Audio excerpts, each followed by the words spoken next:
आज घरी परतणार त्याच्यामुळे सकाळी सकाळी 4:30ला उठून 6 वाजताच तयार झालो होतो. योगत वगैरे लावून कावडी शेजारी उभा होतो.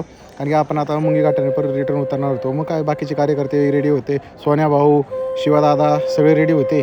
मग त्यांच्यासोबत एक व्हिडिओ काढला. ते पण पाया पडायला आले होते. पाणी वगैरे घातलं.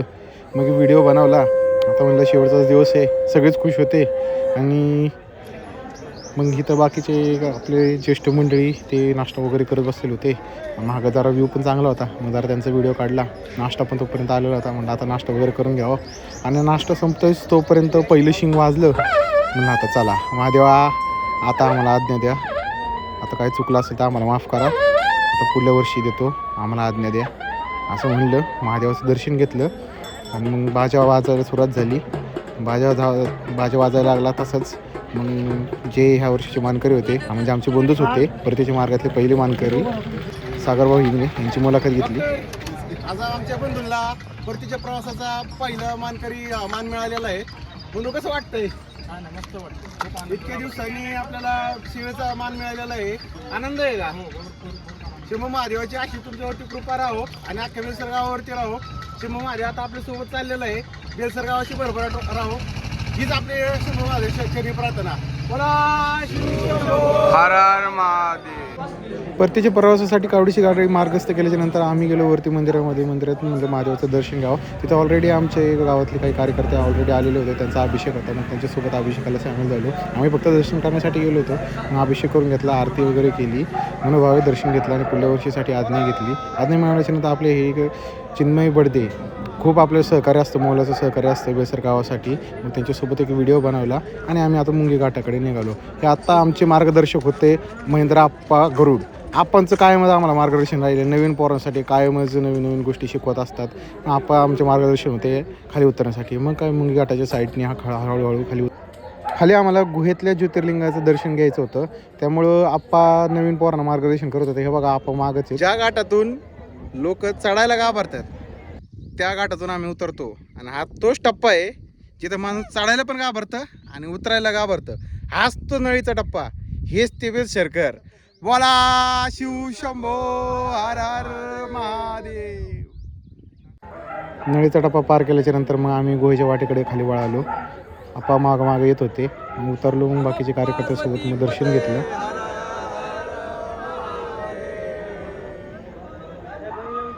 दर्शन अभिषेक केल्याच्या नंतर मग कार्यकर्त्याने आम्ही सगळे हळूहळू जंगलाच्या वाटेनेच खाली उतरलो. जंगलाची वाट एवढी अवघड होती ना, पावसाळ्यामध्ये एवढी दगडी इतर निष्ठून आलेली होती. म्हणून उतरण्यासाठी जरा खूप त्रास होत होता. पण पावसाळ्यामध्ये काय व्ह्यू ना आता असेल भाई, आय कांट एक्सप्लेन.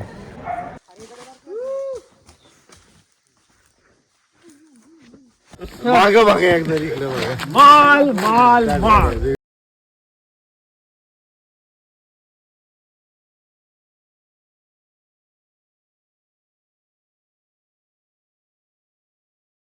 मग ते शिदा घ्यायचा, बेसन पीठ संग असायचं. मग ती बनवायला द्यायचं असं बरोबर. त्याला आम्हाला साधारणतः एका माणसाला 7 ते 8 रुपये ताट असायचं. मग तिथं ते पिठलं आणि ती आणि त्याची जराशी नाही का परिस्थिती असायची, मग कोणी वांगा बिंगा असं घ्यायचं. मग तिथं खायचं आणि तेव्हा तिथं परत पिठलं ती बांधायचं आणि ती शिंगणापूरला घ्यायचं गाडी त्यातनं नाही का असेल ते ग्रुपमध्ये. आणि मग कावडवर चढून गेलं की संध्याकाळच्याला ते खायचं. आता काय जागी ती जेवण झाल्यात की लय त्याला मापच नाही. पहिला ते लई मी काळच जगा होता. गादा दिवस तर नारळ खाऊन झोपायची पोरं. वडगावची नारळ खाऊन झोपायची. नारळ खाऊन जी वडगावात नारळ मिळायचे ना मिरवणुकीला, तिथं जेवण होतं. मग ते आता डॉक्टर सोम आहे ना, त्या पाहुण्यांनी ते चालू केलं बेसन भाकरी. मग तिथून पुढे ते चालू झालं नव्हतं. तोपर्यंत नारळ जे मिळतात ते असं गाडी व्हायची, किती गाड्या येतात किंवा पोरं किती येतात. म्हणजे नारळ मोजायचे आणि त्याची मग विभागणी करायची. मग ती एकाला 2 येऊ 3 येऊ मग त्याची त्याला ते नारळ द्यायचे. आणि मग त्याचं त्यांनी कोणी असं ते नारळ खाऊन झोपायचं. आणि ती आडमार्गाला आहे ना का दिवस ती मूर्ती बी अलीकडे 4-5 किलोमीटर पुढं कोराळे बी म्हणजे ती मध्ये असल्यामुळे मग ते हॉटेलला जायचं ते विषयच नाही.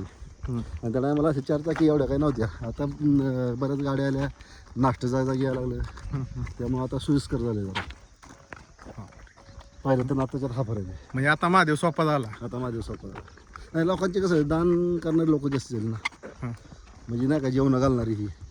पहिलं म्हणजे जी गहू मिळायचं म्हणजे रामनवमीला कोणी गहू द्यायचं वर्गणी द्यायचं असं नाही का.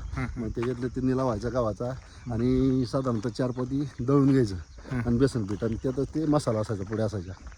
आणि मग ते सगळं हे करून इथं बनवायला द्यायचं.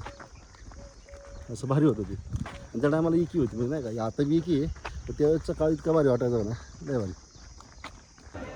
शिंगणापूरचा रोड क्रॉस केल्याच्या नंतर मग आम्ही कोतवाल चौकात आलो.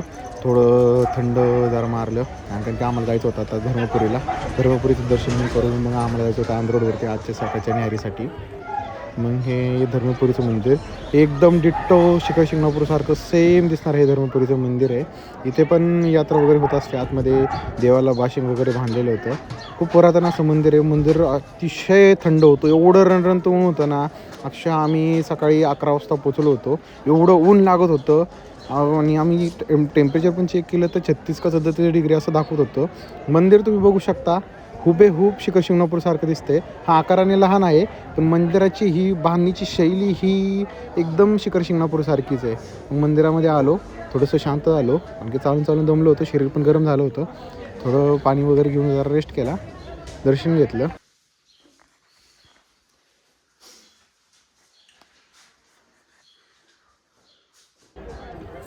धर्मपुरीचं दर्शन घेतल्याच्यानंतर त्याच मंदिराच्या मागच्या बाजूने माळ रानाच्या बाजूने आम्ही आंध्रोडकडे प्रस्थान ठेवलं. बघू शकता अख्खं माळ राने, आजूबाजूला काही सुद्धा हिरवळ नाही आहे, ना एक झाड आहे विसावा घेण्यासाठी. नुसतं ऊन, भयानक ऊन.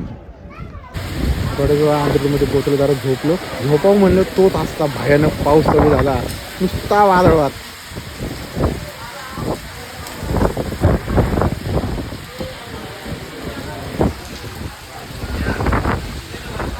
भयानक पाऊस झाला. त्या पावसामध्ये थोडे पावसाने उघडीप दिल्याच्यानंतर मग आम्ही आजच्या मुक्कामासाठी निंबळक नाक्यासाठी प्रस्थान ठेवलं. बघू शकता आमचं कावडू पांड्या. बाप्पू किती वर्ष झालं तुम्ही येत आहे? 20-25 वर्ष झालं तुम्ही येत आहे.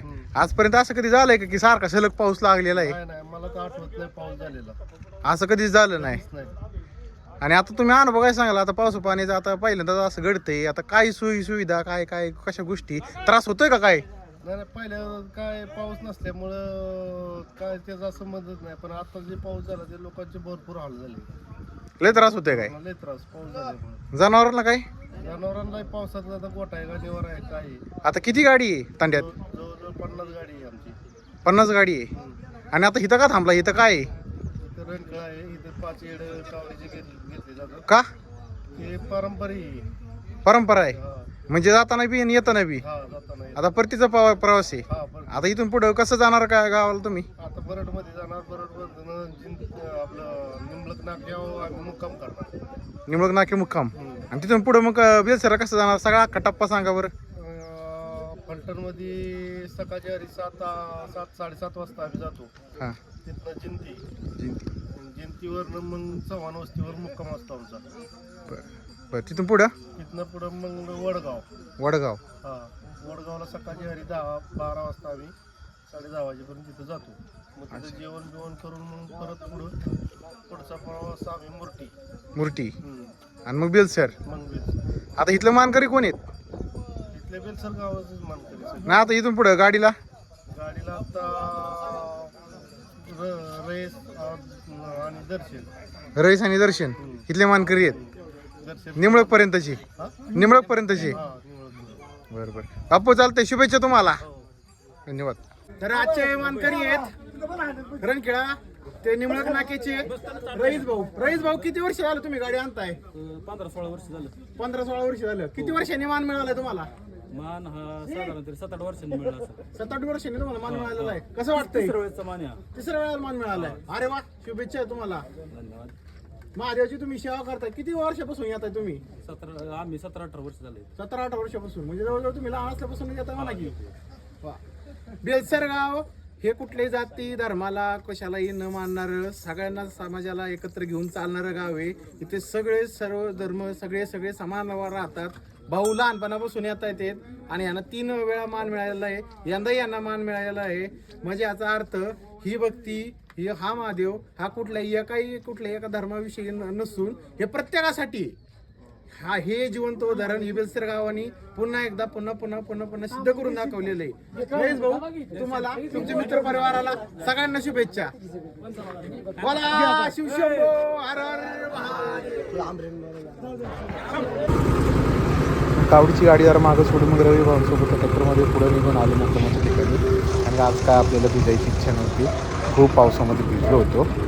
मग संध्याकाळी चार्जिंगला जावं म्हटलं तर हे बघा DLCचे सगळे क्रिएटर लोक आलेले होते. ह्यांच्या गप्पा टप्पा ऐकल्या.